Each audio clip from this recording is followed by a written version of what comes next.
parler beaucoup, manger l'argent, voyager beaucoup seulement, mais travailler beaucoup, créer des choses, emploi des jeunes, non, non, non.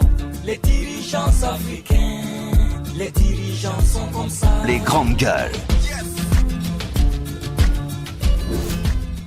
Merci de nous rejoindre dans cette émission Les GG sur Radio Espace, ensemble jusqu'au port de 11h. Vous aider à mieux comprendre l'actualité. C'est le but qu'on s'est fixé évidemment à travers cette émission. Depuis plus de 14 ans en terre guinéenne. Merci à vous qui nous rejoignez à l'international. Vous avez évidemment la possibilité d'interagir sur nos sujets. Ça, vous partez sur Twitter. C'est qu'on vous recommande d'ailleurs fortement le hashtag Espace GG. Sinon, le numéro de téléphone qui s'affiche juste en bas de l'écran. Si vous nous écoutez à la radio, le 00224 657 39 13 13. Avec plaisir. Un peu plus tard, sur le coup de 11h, nous allons 10h. On va faire plaisir évidemment de lire quelques messages que vous avez bien voulu laisser là, mesdames et messieurs. Comment se porte notre pays en ce lundi 6 décembre 2021? Nous décryptons avec les chroniqueurs évidemment dans cette émission Les GG. Les grandes gueules avec vous jusqu'au port de 11h. Ahmed Kourouma, bonjour. Bonjour Lamine, bienvenue comme on dit. Et puis bonjour les terriens. Bonjour. Bonjour à vous Jacques Liwalino. Bonjour Lamine, bonjour à tous. Madame Moussaïro nous a rejoint. Bonjour Madame Diadia, bonjour. C'est ça? Goredjo. Comment ça va ce matin, ma grande? Ça a été? Ça a été, ouais. Ouais. Je dirais que la mine a un peu changé. C'est vrai. La mine de la mine. Terrible. Bienvenue. Merci beaucoup, madame. Bien. Antoine Kourouma, bonjour. Bonjour la mine. Bienvenue. Merci beaucoup, mon cher Antoine. Oui, Tamba Zakari Milimono, mon cher Tamba, bonjour. Bonjour la mine, bonjour à tous. Voilà. Ahmed Kourouma, Ahmed Kamara est là également aussi. Ahmed, bonjour. Bonjour la mine. Bonjour à tous. Voilà, il nous perturbe un petit peu, l'autre Ahmed, voilà, le turbulent. Bien, allez, on s'intéresse évidemment à l'actualité. Moussa Moïse n'est pas là pour l'instant, donc il ne va pas dire que, voilà, à chaque fois parce qu'il me tape dessus à dire oui, c'est pas comme ça devait se passer. Allez, Madame Yoro, on s'intéresse évidemment à l'actualité. Eh bien, on va dire clap de fin finalement pour Sakoba et Fatou Sike. Et oui, c'est vrai qu'on a suivi cette actualité finalement. Ils s'en vont, ils prennent le départ. Ouais. Et ils ne sont pas les premiers, il faut le dire. C'est vrai que les autres sont partis avant que le CNRD ne soit là, qu'ils ne puissent tout mettre en place. Mais finalement, on a vu qu'ils partent, Dr Sakoba, avec beaucoup de supputations. Ouais. On attend de voir que les choses se mettent en place, que la justice puisse faire son travail. On ne va pas aller sur des supputations avec pas d'éléments de preuve tangibles sous la main. Mais il y a beaucoup de choses qui se disent par rapport à la gestion, non seulement d'Ebola, mais aussi de Covid-19, avec des chiffres, des montants colossaux.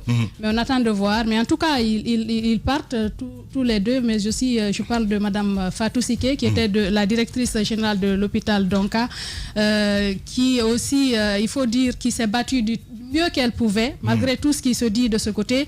L'hôpital qui est aujourd'hui rénové, et beaucoup de médecins se plaignent et ne comprennent pas pourquoi on ne reprend pas du service du côté de l'hôpital Donka, parce qu'il y a quand même beaucoup de choses qui ont été faites. Vous vous rappelez quand nous on a chopé cette maladie, la pandémie à coronavirus, l'un des bâtiments qui a servi quand même de lieu d'accueil des malades de Covid-19, nous l'avons inauguré et pratiquement tout était là, tout était pratiquement mis en place. On se pose encore des questions parce que ça fait quand même plus d'une année qu'on a fait Covid. On se demande pourquoi on n'essaie pas de reprendre du service de ce côté, parce que là où on a transféré l'hôpital, donc il y a quand même de sérieux problèmes. C'est dans un camp militaire qu'on a transféré l'hôpital où vous avez par exemple le service de dermatologie. Quand vous y arrivez, ce n'est vraiment pas l'endroit approprié. Oui, ancien camp Boiro, actuel camp Kabayen, c'est là-bas qu'on a transféré comme donc beaucoup de services de l'hôpital Donka. Notamment donc on la attend pédiatrie. La pédiatrie qui est abandonnée. Qui a abandonné la pédiatrie, mais aussi, comment on appelle, ce service de dermatologie. Vous savez, l'endroit n'est pas idéal. Quand vous transportez un hôpital de tout petit.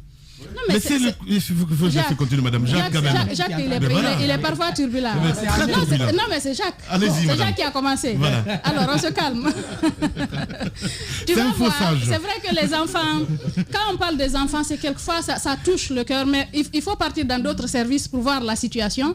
Le problème de santé, c'est quand même, c'est un droit fondamental. C'est un droit humain fondamental, mais en Guinée, on a l'impression que parfois, on passe complètement à côté. Il est temps de revoir la situation population. Si vraiment tout est fini, les équipements sont là, il est temps de ramener tous ces services à l'endroit idéal, l'endroit adéquat, parce que ça fait plus de 5 ans quand même, je crois, que ces activités de réaménagement, de réhabilitation ont commencé de ce côté.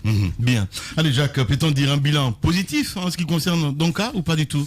Bon, d'abord pour Sakoba, si on peut commencer par là, parce que Dr Sakoba, c'est épidémiologiste qu'on a connu avant 2013, 2011, 2012 déjà, il était à cheval sur des questions de choléra, parce que c'est là d'abord, il avait son bureau juste au pont du 8 novembre, où il y avait la direction qui s'occupait du suivi des épidémies dans notre pays. Il a donc été très actif dans la lutte contre le choléra. C'était donc normal qu'à l'arrivée d'Ebola, qu'il ait été mis au devant de la scène, notamment d'abord par les tests qui ont permis d'identifier clairement le virus qui était en train de décimer des populations du côté de la Guinée forestière et puis progressivement vers Forêt-Carrian en raison du fait que la Sierra Leone était aussi touchée par cette maladie. Il finit par devenir le coordinateur de l'agence nationale du service d'abord qui était chargé de lutter contre Ebola avant de devenir le directeur national de l'agence nationale de la sécurité sanitaire. Je pense que pour l'homme, le médecin qu'il est, il a été, il a joui, je veux dire, il a consenti quand même des sacrifices à un moment donné, parce qu'aller au contact des virus, on en a eu plusieurs dans ce pays, c'était un courage, c'était du sacrifice pour le combat qu'il a pu mener. Il faut quand même préciser qu'il part à la retraite, bien entendu, avant qu'il ne soit limogé, il part d'abord à la retraite, tout comme Fatou Sike. On peut donc dire normalement qu'il a droit, n'est-ce pas, à ce repos. Maintenant, les supputations ou les rumeurs qui entourent, n'est-ce pas, la gestion du coronavirus par ces services, tout comme la gestion d'Ebola aussi, parce que par rapport à Ebola, il y avait également les mêmes rumeurs. On nous a appris à l'époque qu'il y a eu un audit qui a été fait par des institutions qui injectaient leur argent, mais on sait aussi comment les institutions fonctionnent un peu, surtout que les institutions comptent aussi en leur sein des Guinéens. Donc il y a toujours des complicités. Non, ce ne sont pas des scènes non plus, mon cher Jacques. De toutes les façons, voilà, c'est très important. Il y a tellement de deals avec ces institutions, mais tu ne veux pas croire, quoi. C'est juste extraordinaire. Naturellement. Voilà. Mais je crois dans le fonctionnement des institutions, il est aussi permis, et je crois que c'est de la responsabilité même des États, d'avoir un regard sur ce qui se fait. C'est pas parce qu'une institution onusienne a investi dans le domaine de la santé que l'État guinéen n'a pas droit de contrôler ce qui se passe. L'État est quand même le premier responsable, que ce soit l'OMS, que ce soit le PNUD ou l'UNFPA, toutes les institutions onusiennes qui évoluent dans notre pays, l'État guinéen a normalement un droit de regard sur ce qui se passe. Sauf que, naturellement, on a pu le constater, nos frères qui travaillent dans ces institutions nous remontent souvent ces informations. Nos ministres y vont comme des mendiants. Ils n'y vont pas comme des véritables chefs qui peuvent donner des directives. Or, les institutions gèrent l'argent du monde. C'est tout le monde qui contribue d'une certaine façon, peut-être à des proportions différentes, mais c'est tout le monde quand même qui met son argent dedans. Donc, à chaque fois que vous avez ces représentations, vous devez, n'est-ce pas, regarder ce qui se fait. Et donc, l'OMS qui travaille avec nos institutions nationales comme l'ANSS, s'il y a des rumeurs qui entourent la gestion, il est normal que l'État puisse clarifier ceci. En tout cas, pour l'instant, nous attendons que ce travail-là soit fait pour dire si Sakoba a détourné de l'argent ou alors toute sa direction a baigné dans la corruption. Pour l'instant, moi, je note le travail d'un médecin. Il a consenti des efforts. C'est un homme qui s'est sacrifié pour lutter contre les épidémies dans ce pays. Justement, voilà, on en parlera. Et s'il peut même prendre la parole aussi, je pense que ça serait super intéressant. Allez-y, mon cher Ahmed Kourouma. Je vais avoir la dent dure ce matin, mais moi je suis très content qu'ils s'en aillent à tous. Quand tu vois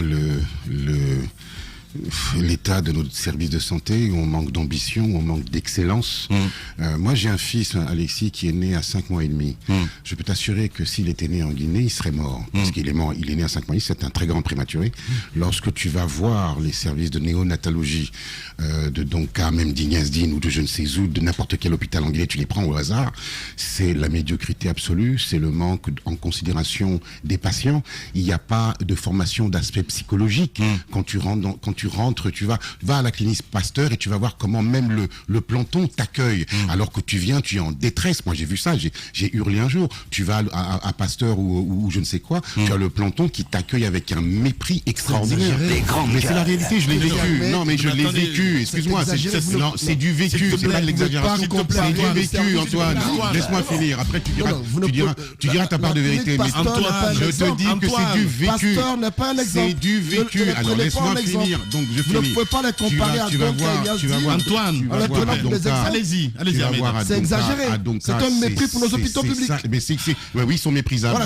Ils sont méprisables. Ne t'en déplaise. Antoine, ils sont méprisables. Ne t'en déplaise. Pas supportable. Voilà, bon, je finis. C'est exagéré. Mais non, mais attendez. Laisse-le. Il a besoin de se faire les griffes ce matin. Allez-y. Il a besoin de se faire les griffes ce matin. C'est exagéré. Bon, bref. Donc, je disais que c'est vraiment un nid de médiocrité. Et moi, je suis extrêmement content qu'il s'en aille, que enfin la médecine guinéenne rattrape son colossal retard qui est là par rapport aux médecines du monde, où l'excellence règne, où la recherche règne. À qui la faute à la fin du compte? Mais la faute aux gestionnaires depuis des décennies, point final. Lorsque tu es directrice, tu sais, moi je me souviens de cette dame, je vais te raconter une histoire. C'est pas quand même tout le monde qui est médiocre. Quand il parle de nid de médiocrité, oui, c'est un nid de médiocrité, si vous voulez. Il faut mesurer. Si vous voulez, moi je savais, j'ai pas l'habitude, je n'ai pas l'habitude d'avoir la gueule de bois, la langue de bois. Donc je dis ce que je pense. Vous savez, la démocratie, c'est accepter aussi les opinions des autres. Non mais attends, je vais quand même vous expliquer quelque chose. La démocratie, c'est accepter les opinions des autres, fût-elle contraire aux vôtres. Okay. Bref, donc je continue. C'est un nid, je le répète, un nid de médiocrité. Et moi, j'ai une souvenance de cette dame où elle s'est fait lapider par les réseaux sociaux, où elle a posté les photos en disant « Machallah, mes enfants m'ont envoyé me faire soigner à l'extérieur ». C'est quelque chose que tout le monde ici a oublié, mais moi, je n'oublie pas ce genre de choses. Ça fait mal de voir les hôpitaux publics dans l'état dans lequel ils sont aujourd'hui. Je finis, merci. Ça fait extrêmement mal. Et je vais rajouter, quand tu passes d'un pays qui formait les médecins sénégalais, congolais, etc., qui vraiment était à la pointe de la formation sur le continent, et que tu vois aujourd'hui l'état de la médecine guinéenne, le non-professionnalisme des médecins, ce qui s'est passé encore récemment, etc., combien de femmes sont mortes en couche ici. Alors oui, je dis que c'était un nid de médiocrité, qu'il est temps qu'il y ait une grande refonte de la médecine dans notre pays, parce qu'il en va de notre santé et de notre avenir. Voilà, Ahmed Kourouma, évidemment, c'est son avis. Allez-y, qu'on l'aime ou pas. Allez-y, mon cher Ahmed Kamara. Attaquer le cas Corona, tout ça, je refuse qu'on insulte les médecins dans ce pays. Je refuse. Quoi qu'on dise, ces gens-là ont mouillé le maillot quand il y avait Ebola dans ce pays, quand il y avait Corona, quand il y avait Lassa. Ce sont, pendant que nous étions assis dans ce studio climatisé en train de parler, eux, ils étaient au contact des patients. Alors, c'est vrai que parmi eux, il y a certains sur lesquels on peut lancer quand même des pierres. Parce que pas plus tard qu'hier, les grandes gueules et des citoyens m'ont approché. Ça, c'était hier. De grosses pierres d'ailleurs. Les grandes gueules. Ils me disaient, écoutez, par rapport au paludisme, il y a une subvention de l'État. Alors, quand on part normalement dans les hôpitaux, ce sont des médicaments génériques qu'on utilise qui sont totalement subventionnés. On paye juste, voilà, c'est gratuit. Donc, il faut payer, je crois, pour tout et en tout, quelque chose de 5 à 10 000 francs. Mais non, ce n'est pas le cas. On peut demander à des familles qui sont franchement en détresse, qui n'ont pas les moyens, plus de 100 000 pour soigner le paludisme, alors que c'est une opération gratuite. Et ça, ce n'est pas normal. Voilà ce sur quoi le ministre de la Santé doit donc se pencher. Concernant Dr Sakoba, il a fait ce qu'il pouvait. C'est tout à fait normal que quand on gère dans une entité pareille, à un certain moment qu'on donne du sang neuf, vous n'êtes pas le seul. Il y a d'autres personnes qui peuvent prouver de quoi ils sont capables. Quand on prend celui qui vient d'être nommé à sa place, selon ce que j'apprends, c'est les prouesses dont ils ont fait preuve au niveau du centre de Gbessia. Parce que le centre de Gbessia apparemment a vraiment mouillé le maillot et dans le traitement des patients que même sur tous les plans. Donc, je pense que c'est ce qui a payé. Alors, donc, le bon travail a finalement payé. Il est aujourd'hui responsable de cette entité. Ce sera à lui. Et si j'étais à sa place, d'ailleurs, je n'oublierai pas ceux avec qui j'ai fait la bataille, parce que ce sont des gens, quand même, qui, avec le nouveau directeur, ont quand même mené cette bataille. Donc, il est important aujourd'hui qu'on puisse récompenser ceux qui font le bon boulot. Mais maintenant, c'est vrai, à cause de Sakoba, il ne faut pas l'oublier, arrêter pratiquement, si on peut le dire, le financement dans la lutte contre Corona. Dakar, on a déjà enregistré un cas d'Ebola. Non, pas d'Ebola. Oui, je vois. Ouais. Variant. Omicron, le nouveau variant. Ouais. Et quand on dit Dakar, on dit Conakry. Et il y a eu un relâchement et il y a un relâchement. Alors, je dis aux autorités d'appuyer sur l'accélérateur afin de freiner l'évolution de cette maladie, afin de freiner l'entrée de cette maladie chez nous et du nouveau variant, et que la stratégie puisse bien reprendre, parce qu'on avait quand même, il faut le signaler, laissé des jeunes qui aidaient les médecins dans cette tâche-là. Moi, je pense que le nouveau responsable de l'ANSS doit mettre en place sa stratégie et que l'État ait une oreille attentive. Mais sinon, si ce variant-là aussi entre ici, je pense que ce serait difficile pour tous ceux qui voudront voyager dans ce pays. Mais aussi, est-ce qu'on est prêt en ce moment à affronter ce nouveau variant, puisqu'il y a eu un relâchement? Voilà, il parle de ce variant. Mon cher Antoine, on a vu quand même un petit peu, je vais pas dire, le copinage un peu avec l'État. Comme par magie, le pouvoir change de main, le CNRD vient, et puis on se rend compte, les chiffres qui diminuent. Je ne suis pas en train de dire que il y avait, comment je vais dire, un copinage, mais c'est tout comme en ce qui concerne l'État et l'ANSS quand même, mon cher Antoine. Oui, moi, avant de parler de l'ANSS, j'aimerais tout de même apporter des précisions par rapport au propos de Ahmed Koroma ce matin. Non, s'il te plaît, lâche-moi. Donne ton opinion. Nos médecins nous écoutent. Oui, bien sûr. Quand on doit leur rendre hommage, rendons leur hommage. Cire-leur les pompes, c'est bien. Lorsqu'on doit les critiquer, critiquons-leur. Oui, cire-leur les pompes. Mais lâche-moi, fais ton truc. Pour ce cas-ci, Siké est une administratrice qui a été limogée. Il ne faut pas le confondre au travail des médecins. C'est la mal gérée. Il ne faut pas faire de mélange. Les médecins font leur boulot. Siké faisait le sien. Et Siké a passé près de 10 ans à la tête tout de même de l'hôpital Donka. Ce n'était pas son patrimoine à elle, c'était pas... Je vais lui donner une brosse, s'il te plaît, Ahmed, quand même. Je vais lui donner une brosse, allez-y. Elle a peut-être commis des erreurs, on est tous conscients de cela, mais on a dit que il faut qu'on combatte le fait que des cadres restent à leur poste pendant des années. Pour le fait qu'elle parte, ça montre qu'il y a d'autres cadres qui peuvent bien valablement la remplacer. Cela, je salue son départ et j'espère que celle ou celui qui vient va pouvoir être à la hauteur. Pour ce qui est des médecins, j'apprends à mettre qu'on a de grands médecins dans ce pays. Récemment, on a reçu un ici qui ont réussi à détacher 2 Siamois. Des Siamois, chose qui ne s'était pas faite dans ce pays depuis des années. Ils ont juste besoin de moyens. Ils ont besoin de moyens, nos médecins, chose dont il manque. L'État doit faire en sorte que nos médecins, les grands qu'on a dans ce pays, puissent travailler convenablement. À ce niveau, je voulais apporter cette précision. Pour le cas de Sakoba Keita, l'ANSS, je vais, pour commencer, rendre hommage à Sakoba Keita. Il faut le dire clairement.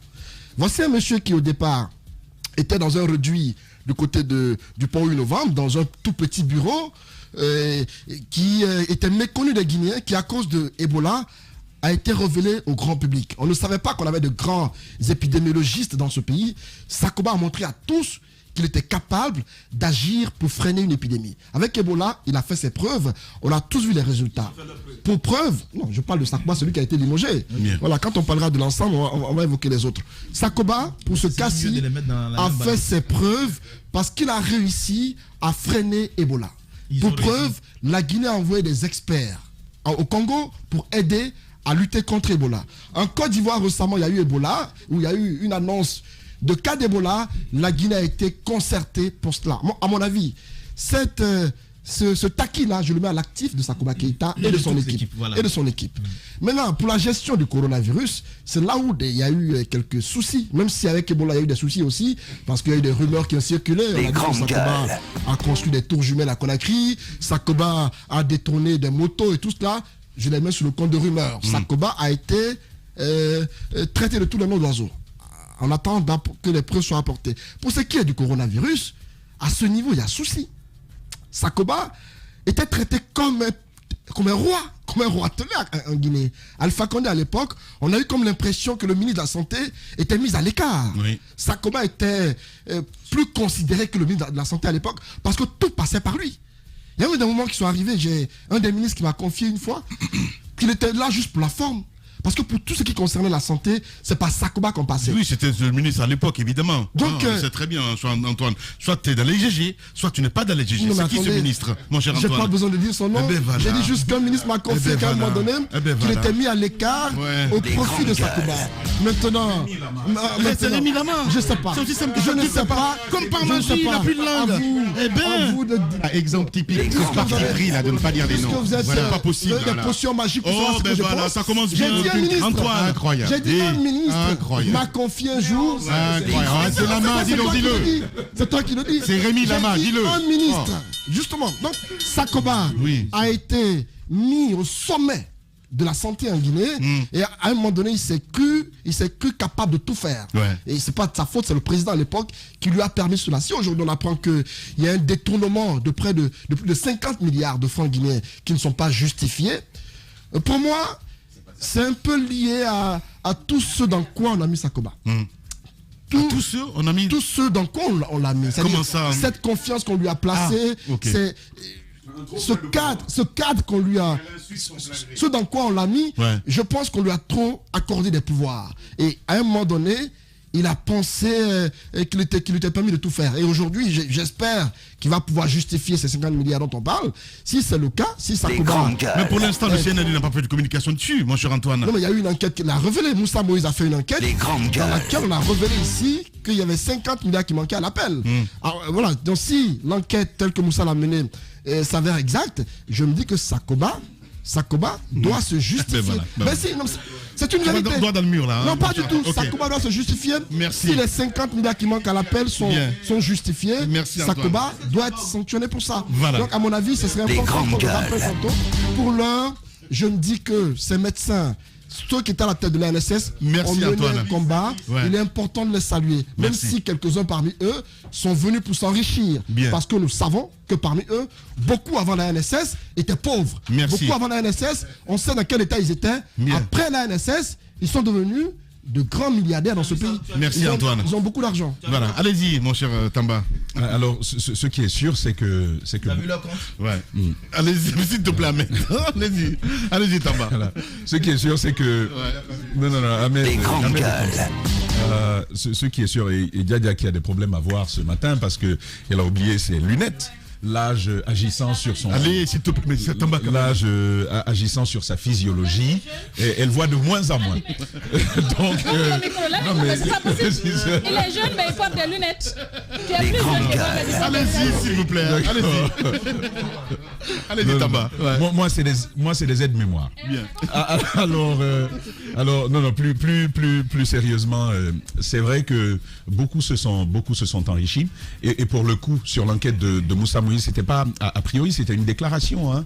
On a vu le gouverneur de la Banque centrale aux côtés du ministre secrétaire général, la présidence de la République. C'était autour de ce point de presse où l'on disait que dès qu'ils ont accordé à certaines entités de l'État le quitus de pouvoir prendre de l'argent, on a observé des sorties massives auprès de certaines entités de l'État, notamment auprès de la NSS, où l'on posait la question finalement de l'utilisation et de la sortie de 23 milliards de francs guinéens. Là-dessus, ça reste une des tâches pour lesquelles d'ailleurs Sakoba a fait plusieurs vas-et-vient auprès du CNRD pour pouvoir justifier la sortie de ses avoirs, ça c'est connu. Maintenant, effectivement, il y a ce gros bruit, ce gros mauvais bruit de 50 milliards justement, par cumulation bien sûr de la gestion qui est posée auprès du docteur Sakoba. On verra à la fin ce qu'il en est.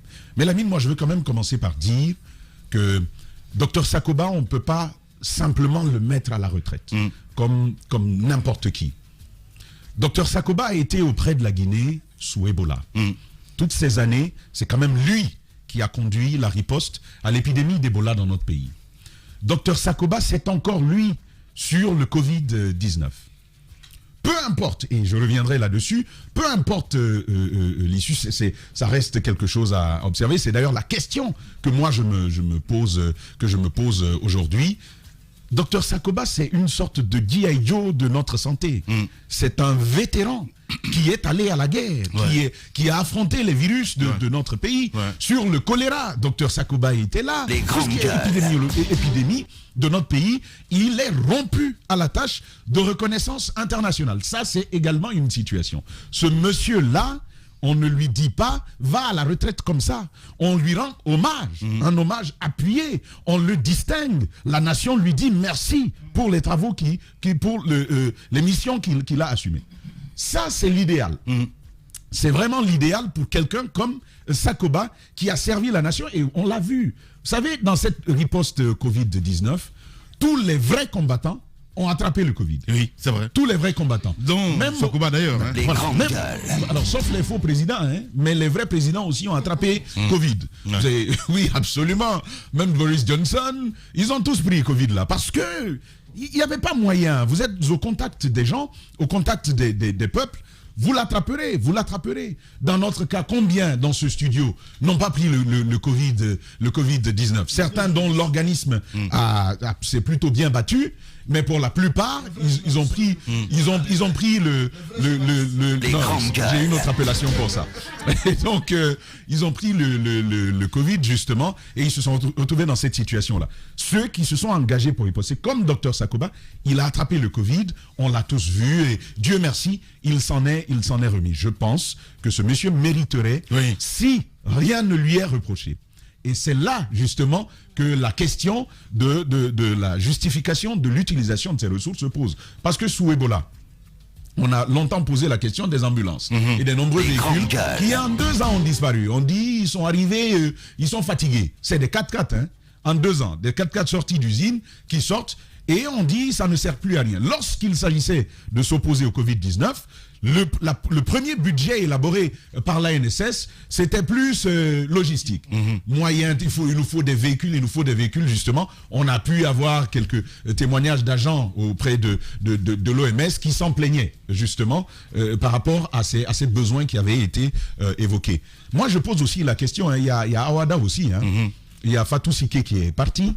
On verra ça après. Mais Awada aussi est à Agnès Dine, là. Qu'est-ce qui va être fait de ce côté? Pourquoi Fatou Sike et pas Dr Awada? Je dis pas aller le dégommer, mais à Ignace Dine aussi, c'est pas rose non plus. Là-bas, il y a beaucoup de choses. Non, mais là, il suffit simplement. On va faire de nouveaux Guinéens, mon cher Tamba. Non, je suis désolé, voilà. La mine. Pas dire parce que c'est automatique. La mine, on est sur le service public. J'ai bien compris. On est sur le service public. On va dire qu'on va tout changer quand même. Mais la mine, on est sur le service public. J'ai bien compris. On est sur le service public. Pourquoi je ne parle pas de Fatou Sike en même terme que je parle de Dr Sakoba? Quand dans une entité comme Donka, il y a des gens qui perdent la vie parce qu'il n'y a pas eu de courant électrique, où il suffisait d'avoir un groupe électrogène qui fonctionnait. Lorsqu'on vous dit qu'il n'y a pas d'équipement, lorsqu'on vous dit qu'il y a certaines mesures gouvernementales qui ne sont pas appliquées, telle la gratuité sur la césarienne, la prise en charge on appelle ça la malaria, parce c'est une mesure annoncée et prise en charge accompagnée par les partenaires guinéens. Quand à Ignace Dine, vous ne pouvez pas entrer dans une toilette, parce que vous avez vu les images qui ont circulé, vous avez vu les toilettes de Ignace Dine. Moi, je ne lui tresse pas de laurier. Tout ce que je dis ce matin, c'est que il y a forcément des questions à se poser quand Fatou Sike saute et que Dr Awada reste en place. C'est la question que je me pose surtout lui. Il y a pas mal de témoignages sur lui, surtout quand il s'agissait de s'opposer à ce 3e mandat, quand la santé se politise à outrance. Dr Awada, lui, il ne doit pas rester non plus. Bien, allez-y, mon cher Moussa Moïse Sila. Bonjour et bienvenue, Moussa. Voilà. Allez, on parle évidemment de Sakoba et de Fatou Sike. Je disais fan de clap à la fin du compte, Moussa. Oui, je pense qu'à un moment donné, il fallait s'y attendre. Il faut faire la différence entre le médecin et l'administrateur, parce que le médecin, il a été au front, il a été de ceux qui ont, dès le début, donné de leur vie parce que c'était une sorte de chair à canon. Quand il fallait à l'époque parler de vaccin contre Ebola, il n'y avait pas cette candidat. Je pense qu'il fait partie de ceux qui, en premier lieu, a accepté. Il fait partie de ceux qui ont accepté de se faire inoculer ce vaccin. Donc, c'était pas donné à l'époque. Et parce qu'il y avait une telle frayeur autour, et vous savez toute la psychose que cela a entraîné dans le pays. Suscitant même des violences meurtrières dans notre pays.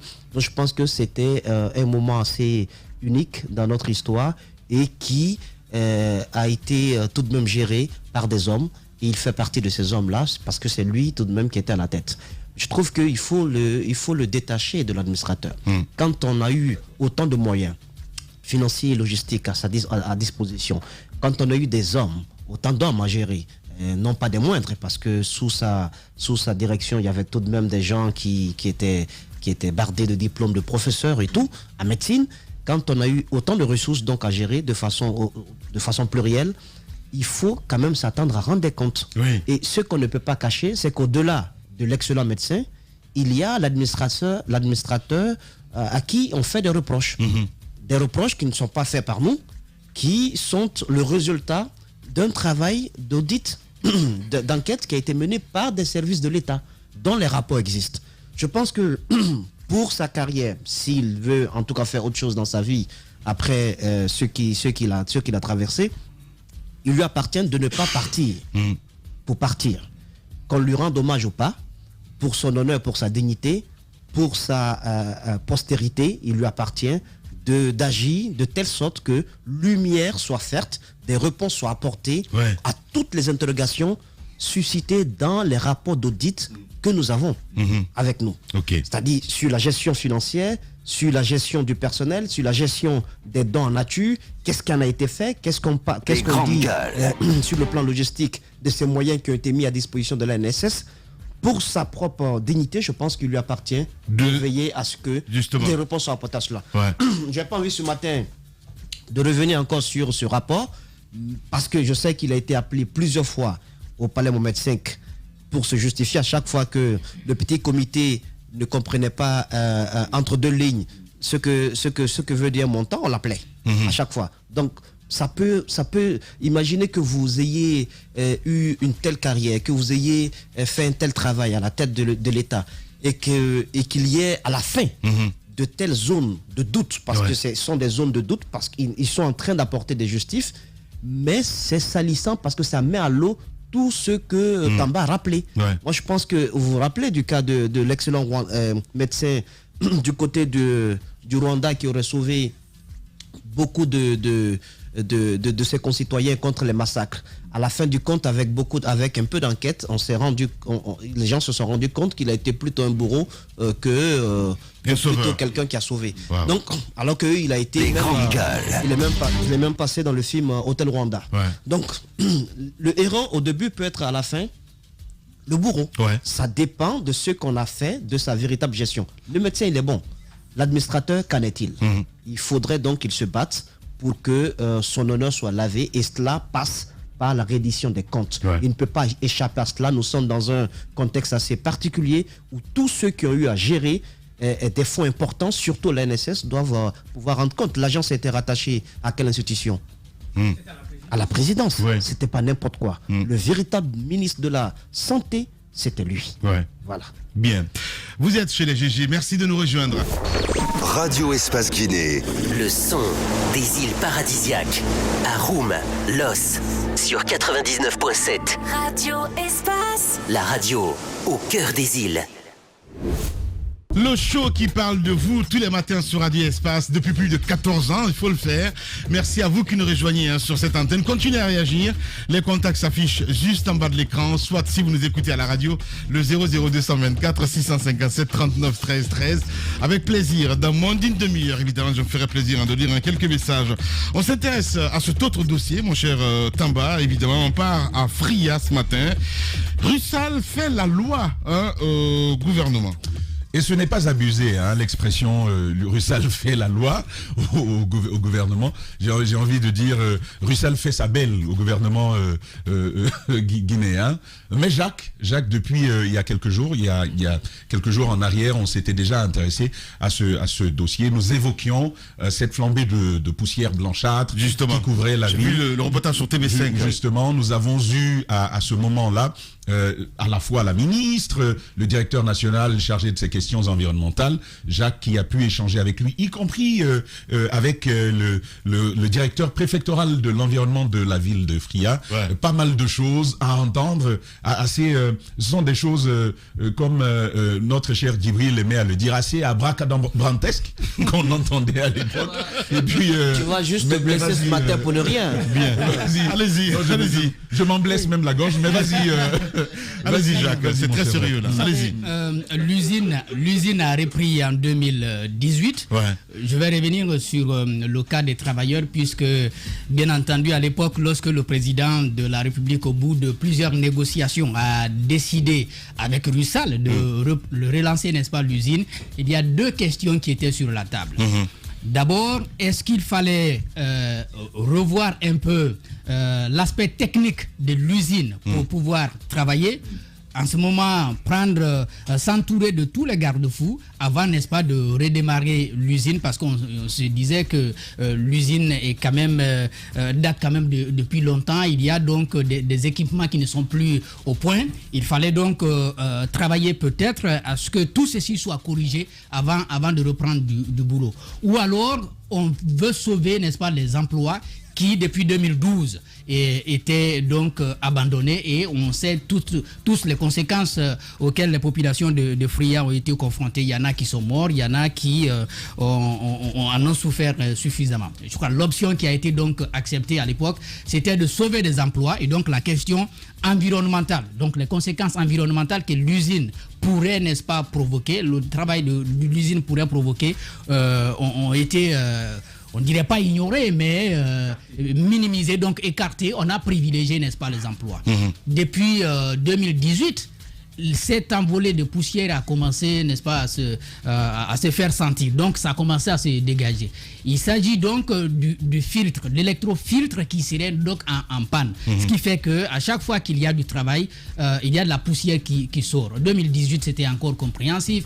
2019, ça a commencé à prendre de l'ampleur. 2020, donc nous, l'année dernière, on a envoyé une équipe là-bas pour faire le constat. C'est devenu encore assez compliqué. Il y a non seulement des populations qui tombent malades, il y a également des cultures, il y a beaucoup d'activités maraîchères là-bas qui sont impactées par, n'est-ce pas, l'usine. L'année dernière déjà, il y a une mission qui a été dépêchée sur place, qui a fait le constat, qui a fait un rapport, mais le rapport est resté, n'est-ce pas, dans les tiroirs. Cette année encore, finalement, c'est la société civile qui a commencé à parler, qui a même les jeunes, nous avons eu un dans l'émission ici, qui avait annoncé la volonté des jeunes d'aller bloquer le travail, n'est-ce pas, de l'entreprise, tant qu'on ne trouve pas, n'est-ce pas, la solution à ce problème. Le gouvernement a donc été informé et va donc dépêcher une équipe. Composé de plusieurs départements. Le ministère de l'Environnement, le ministère des Mines, le ministère de la Santé, le ministère de l'Administration du Territoire et la Décentralisation. Ces cadres vont donc arriver à Fria jeudi, entourés des autorités régionales de Bokeh et de la préfecture, vont donc décider d'aller faire le constat à l'usine et de discuter avec la société Russell sur place. Arrivés devant le portail, on leur bloque, n'est-ce pas, le passage, on leur dit carrément, vous n'entrez pas ici. Les autorités, je parle bien de cette mission qui a quitté Conakry, ensuite des autorités gouvernementales, bien sûr.